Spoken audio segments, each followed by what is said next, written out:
श्री दुर्गा सप्तशती का पाठ करें और सुख से जीवन बिताएं, मन की इच्छा पूर्ण करें। 9वां अध्याय निशुंभ वध।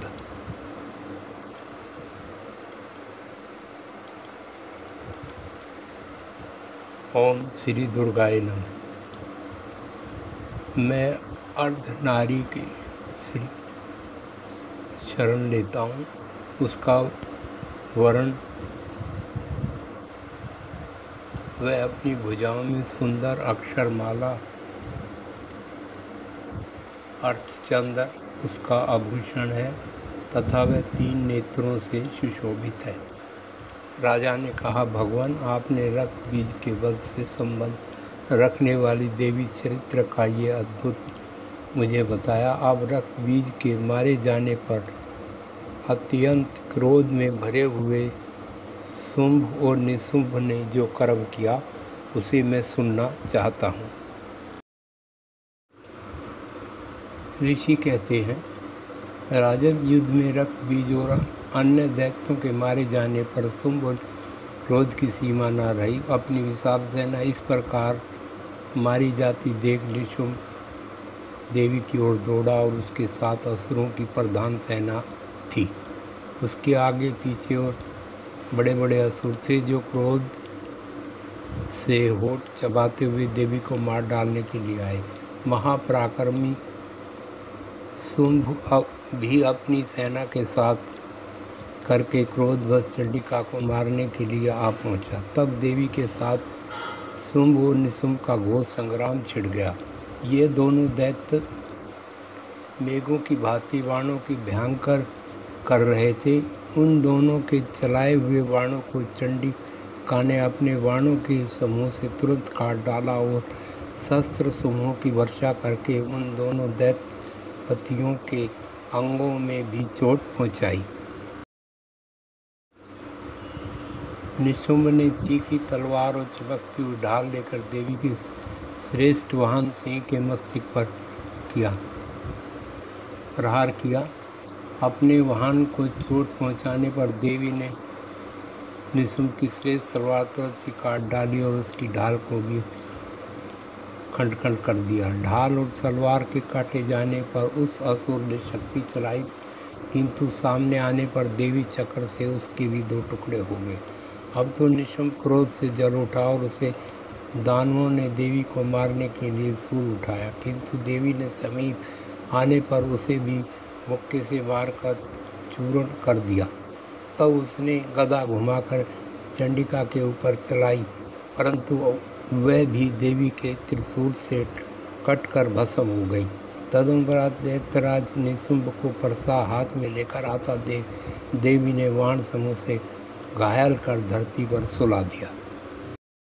उस भयंकर पराक्रमी भाई निशुंभ के जाने पर शुंभ को बड़ा क्रोध हुआ और अंबिका का वध करने के लिए वह आगे बढ़ा। रथ पर बैठे बैठे ही उत्तम अपनी बड़ी बड़ी 8 अनुपम भुजाओं से समूचे आकाश को ढककर आने लगा। उसे आता देख देवी ने शंख बजाया और धनुष की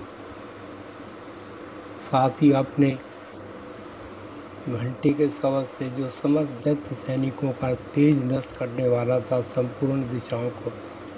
तदुपरांत सिंह ने भी अपनी धाड़ से, जिसे सुनकर बड़े बड़े गजराजाओं के महान मत दूर हो जाता था, आकाश, पृथ्वी और 10 दिशाएं गूंजा दिया। फिर कालीन ने आकाश में उछलकर अपने दोनों हाथों से पृथ्वी पर हाथ किया। इससे ऐसा भयंकर शब्द हुआ जिससे कि सभी शब्द शांत हो गए। तत्पश्चात जिस दूतनी ने दैत्यों के लिए अमंगल किया, इन शब्दों को सुनकर समस्त असुर थे, किंतु शुंभ को बड़ा क्रोध हुआ और उस समय देवी ने जब सिंह को लक्ष्य करके कहा, ओ खड़ा रह। तभी आकाश से खड़े हुए देवता बोल उठे, जय हो जय हो। शुंभ ने वहां आकर ज्वालाओं से युक्त अत्यंत भयानक शक्ति चलाई अग्नि में पर्वत के समान आती हुई शक्ति को देवी ने बड़े भारी हटा दिया। उसी समय शुंभ के से तीनों लोग गूंज उठे। राजन उसकी प्रतिध्वनियों से वज्र के समान भयानक शब्द हुए, जिससे अन्य सब शब्दों को जीत लिया। शुंभ के चलाए हुए बाणों के देवी ने और देवी के चलाए हुए बाणों के शुंभ ने अपने भयंकर बाण सैकड़ों और हजारों टुकड़े कर दिए। तब क्रोध में भरी हुई चंडिका ने शुंभ को मारा। उसके आघात से मूर्छित हो वह पृथ्वी पर गिर पड़ा। इतने में निशुंभ को चेतना हुई और उसने धनुष हाथ में लेकर बाणों द्वारा देवी काली तथा सिंह को घायल कर दिया। फिर उस दैत्यराज ने 10 चक्र के प्रहार से चंडिका कर दिया। तब दुर्गम पीड़ा का नाश करने वाली भगवती दुर्गा ने कुपित होकर अपने बाणों से उन चक्रों तथा बाणों को काट दिया। ये देख निशुंभ दैत्य सेना के साथ चंडिका का वध करने के लिए हाथ में गदा ले बड़े वेग से दौड़ा। उसको आते ही चंडिका ने तीखी तलवार से उसकी गर्दन को सीधर ही काट डाला। तब उसने शूल हाथ में ले लिया। देवताओं को पीड़ा देने वाली शूल हाथ में लिया आते देख चंडिका ने वेग से चलाए हुए अपने शूल से उसकी छाती चीर डाली। शूल जाने पर उसकी छाती से एक दूसरा महाबली एवं महापराक्रमी पुरुष खड़ी रह कहते हुए निकला। उसे निकलते ही पुरुष की बात सुनकर देवी पड़ी और खड़ग से उसने उसका मस्तक काट दिया। फिर तो वो पृथ्वी पर गिर पड़ा था। अपनी दाढ़ी से असुरों की गर्दन कुचल कर खाने लगा और बड़ा भयंकर दृश्य था। उधर काली और तथा शिवदूती ने भी आरंभ कर दिया। शक्ति से होकर कितने ही महादैत्य नष्ट हो गए। ब्राह्मणी के मंत्रपूत जल से होकर कितने ही भाग खड़े हुए। कितने ही दैत्य के त्रिशूल से छिन्न भिन्न हो गए। वराही के आघात से कितनों का पृथ्वी पर निकल गया। वैष्णवी ने भी अपने चक्र से दानवों के टुकड़े टुकड़े कर डाले। से छूटे हुए वज्र से भी कितने ही प्राणों से हाथ धो बैठे।